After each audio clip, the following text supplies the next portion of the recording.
Uh, First of all, I would like to tell that the audience which is present here to listen to me is comprising of managers or MBA students. That's the audience environment which I'm expecting.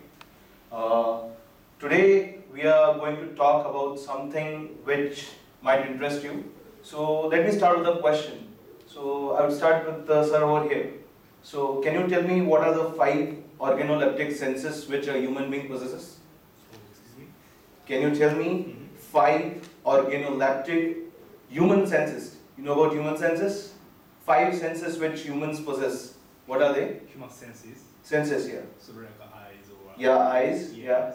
and Ears. skin. Skin. Yes, and yeah. And Yeah. speech and smell. Okay. Fine. So one of the senses which you used just now, and probably one of the most used senses after vision, is speech. So since we are going to talk here and talking about speech, I would like that we have a dialogue, that is a two-way talk rather than a monologue where I am only the speaking. Okay. So I'll interact with you from time to time, and I would request that if you have any questions, kindly note them down. We'll talk about it towards the end of the presentation. Okay, and before we start, okay, so I would say that this is one of the topics which is being most written and most read about in everyday life. So let's play a simple guessing game. Can you tell me what could be the topic? What is your opinion? What I'm going to talk about? Speeches. Speeches. Okay, your opinion, sir? Oration. Oration, okay. Your opinion? Public speaking. Public speaking, okay. I'll just rephrase my question probably so that you get the idea. This is a topic which is being printed about and read about a lot, and probably everyone discusses about it in everyday life. Can you take a guess? Yes, sir. Okay, let me give one more hint. Politics. Politics, exactly. That's exactly the word I was looking for. So today I'm going to talk about politics. And since we have mentioned politics, one of the biggest political activity which has happened, and these are the 3 words that were printed about the political activity. 4 more years. Can anyone tell me what is this? Obama. It's Obama's tweet, yeah. So Obama tweeted that I've got 4 more years. And you would not believe it, it was probably the headlines of the maximum number of newspapers, magazines and periodicals printed over the past few days. So we are here to talk about politics. Why politics? Or why I would like to talk about politics? Because it has a very close relation with management. Probably some of you are already working for corporates, and you might join corporates as well in the future. And government and political decisions are going to influence your sectors, your jobs, and the way your company functions. So we should be updated about politics. And in fact, today we are going to look politics from a management perspective. So we are going to look politics in a way which probably you might not have looked at so far. So moving on, I have a single question. What do you, as a management student, what do you expect in your career? So what are your aspirations, career aspirations? Not in job specific, but what you expect.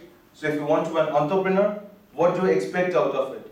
If you want to work for a firm, multinational firm, what are you expecting out of your job? So can you help us out, sir?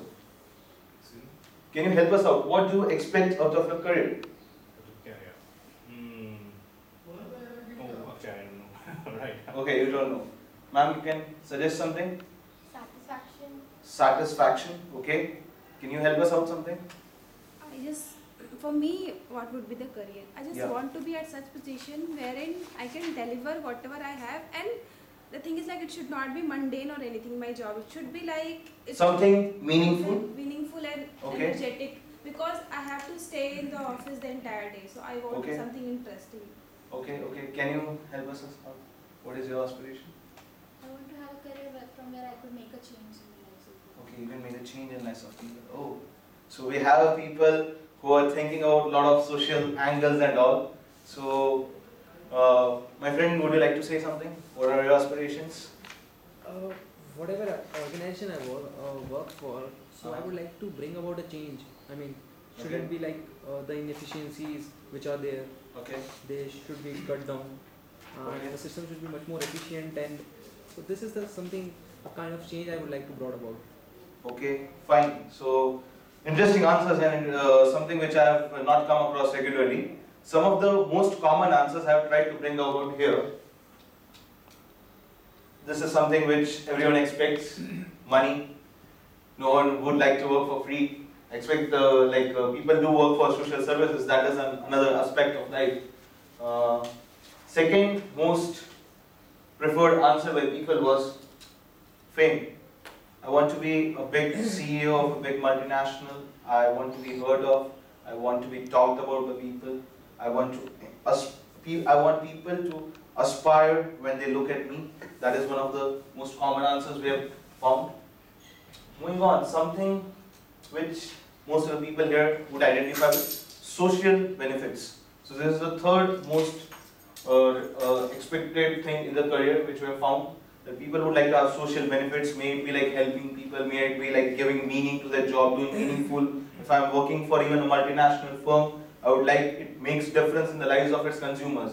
After all, I think the basic aspect when we study marketing is creating value, right? Creating value for suppliers, creating value for consumers, creating value for your employees. So that's all about it, right? So creating benefits for the people who are related to you and who are around you. Right. So, can anyone recognize this pic?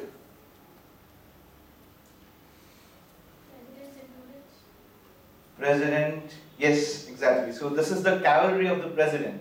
So, as I talked about in my previous slide, that money is something which is expected. And being a politician or being a political leader, people do get to live that lavish life. They get to access to things, they travel in flights and all. What probably people you are aspiring of while you are working for a multinational firm. So this is something which politics has common in with business people. Fan following or fame, right? Probably this is a scenario wherein a political leader is addressing and you have a lot of listeners. The same scenario you can expect in a miniature version when you are probably taking a seminar with your employees. It is a similar structure, probably at a smaller level. As far as going forward to that, you would also find a lot of times that the annual meetings, GBMs, when you'll find such an audience is listening to the speakers, to the marketing managers, to marketing head, CEO of the company. So this is something which would also create a lot of value, right? Moving on, public welfare, which I guess most of you people are relating to, right? Helping out people. Politicians also can help people. They can also create value. They can create public welfare, right? So since we have talked about this a lot, let us do some comparison. So the task which a politician and a manager would do, say managing people, both of them manage people. There are a lot of government employees. There are people in the state more than that. Don't we think that the politician is managing the lakhs or crores of people residing in a state? He is directly or indirectly involved in employment of people, in bringing new benefits and facilities and amenities to people. Public welfare. Probably a manager would have less role in this, but still he will be doing something. He will be providing good quality products at a reasonable price to his consumer. He would be satiating the needs, though on a lesser scale. But politician also does the same thing, probably on a higher scale. So probably what a manager is doing on a small set of people, a politician is doing on a larger set of people. Influence.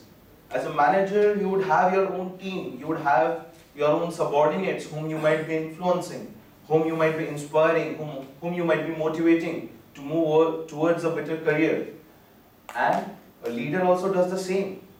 An effective leader has known to influence a lot of people. just we talked about Obama's tweets. So Obama's fan following is more than 23 million people, which is very huge on Twitter. So that is what something is influence which he is creating. His books are being read by a lot of people. That is what is inspiring people, right? So effectively, both of them are doing same. And something which I guess a lot of you people would write on your CV is that after probably working for some firms, that I handled a product volume which was worth say crores of rupees. I was responsible for this brand. It was worth so many crores, right? And probably if I talk about a leader's portfolio, he's running a government in a state and it's worth lakhs of crores of rupees and even more than that. So if we look about who a politician is and who a manager is, I think both of them have same sort of qualities, right? And I feel that being a management student, you can think about this as a very potential career, because if you are talking about growing bigger in your life, you're talking about that you're joining a firm as a manager, then moving ahead to a senior level management, then moving ahead to a CEO of the company, right? You would like to do things in a more vaster scale, right? And that is what this is about. You can always consider politics as a career option because it is going to provide you the same things which you do as a manager in an organization, but on a bigger scale. So with this, I would also like to bring some light on the eligibility, which is also very much similar. Education, if we talk about a manager, we prefer an educated person, an MBA graduate to be a manager, but it's not mandatory. A lot of people who are not there, a lot of business owners themselves are not so much educated, we have known that. Leaders, there is no mandate as such. Commitment levels, probably in a manager you would like to develop or you expect some commitment. But a leader, he has high commitment. That's why he chooses that path. So here there is a slight bit of interpersonal difference between a manager and a leader. Responsibilities and the availability of the free time for family or for friends, that is a bit different. Well, being a leader, you would have a bit lesser time for family and your friends. But if you talk about responsibilities at both places, you would play an equally important role. So this is where I end my talk, and I would like to expect if you have some questions and some opinions which you would like to raise about that. How do you feel about being a manager, and how can you think that if you go to a leadership position, if you go to being a political leader, how things will get different? So I would be very happy to get your opinions. That's all from my side. Thank you. If there is so much similarity and both of them offered, then why not bright young people go into politics more often? Well, I guess that's a bit of a personal choice. So something which I told about, that commitment that comes from inside for being a political leader, right? For being a manager, you are basically a company does a lot of training programs, you go through a management degree wherein you learn things, you learn the ropes of the game. So that aptitude is being developed into you, right? While a commitment is self-motivated, and the people who want to take such paths, they do tend to take such paths just because they have such opinions that they can make a difference. And also, I believe personally it is a very biased topic wherein a person would have his or her own opinion about the same. Okay, thank you. Thank you. Sir.